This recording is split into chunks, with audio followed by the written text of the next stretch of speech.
Recently there was a suggestion made on social media that claimed that people in Sabah, especially in the Kinabatangan area, are descended from Mongols or peoples of the Yuan dynasty in China, and that they were descendants of Mongol soldiers who escaped to Sabah during the fall of the Yuan dynasty, to mythical stories of characters such as Om Sung Ping. Some of these claims are based on the physical appearances of some Sabahans and how they look very Chinese or Mongolian. But the real question is, are these claims actually based on historical evidence, or are they just myths repeated over time? Storytelling, for example. I think it's important we separate fact from speculation using real genetic research, historical records, and academic evidence. Physical appearance alone cannot be used as a reliable indicator of someone's ethnic or historical origins.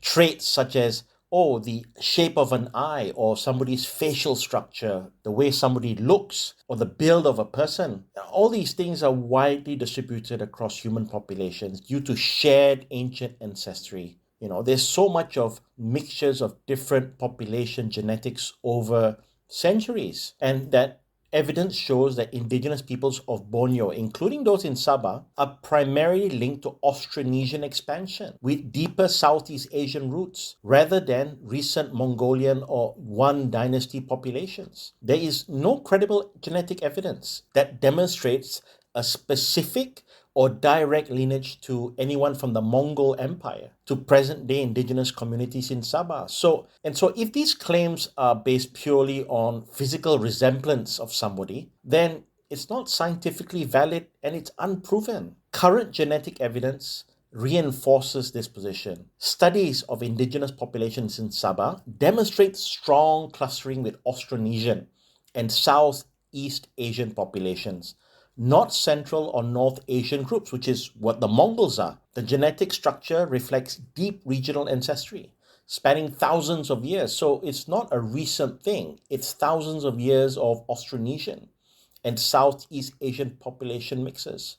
In current studies over the last 10 years, I have not seen any detectable genetic signals that indicate a significant influx of Mongol or Yuan dynasty populations in Sabah, if such a migration had occurred at any scale. So the absence strongly suggests that this theory that Mongol ancestry in Sabah is not supported by scientific evidence. The other assertion that soldiers of the Mongol Empire escaped to North Borneo or Sabah and formed settlements in areas in Senakan and Kinabatangan is not supported by historical or archaeological evidence. No primary Chinese sources from the Yuan or early Ming periods of the Chinese dynasty that talk about migration into North Borneo. There is no material evidence such as fortifications or artifacts indicating a military settlement or palaces. The research into the Brunei history instead shows that such narratives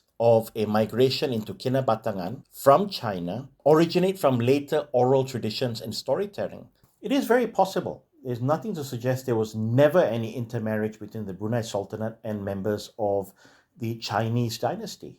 It may have happened, so we shouldn't rule it out. But in this instance, when we talk about Kinabatangan, there simply is no evidence. So, as a historian, when there's an absence of corroborating evidence, this claim must be treated as conjectural rather than historical fact. When we talk about Om Sung Ping, this character is often presented as a Chinese military officer or a nobleman who played a foundational role in Brunei, the history of Brunei, and also in Sabah.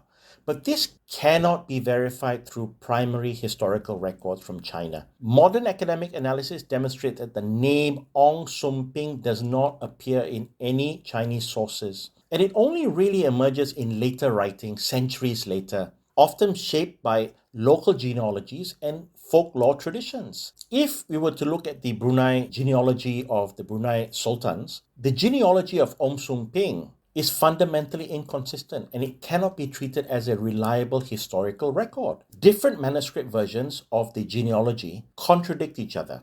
In one version, Om Sum Ping appears as a Chinese son-in-law of the ruling family, while in another source, he is elevated to the position of Sultan Ahmad himself. The name Om Sum Ping in itself varies significantly across different sources. The suggestion that there was a Chinese polity or a kingdom in Kinabatangan or in the area what we know to be as Sandakan today lacks archaeological support. There is no evidence indicating a Chinese administrative or political presence in the region.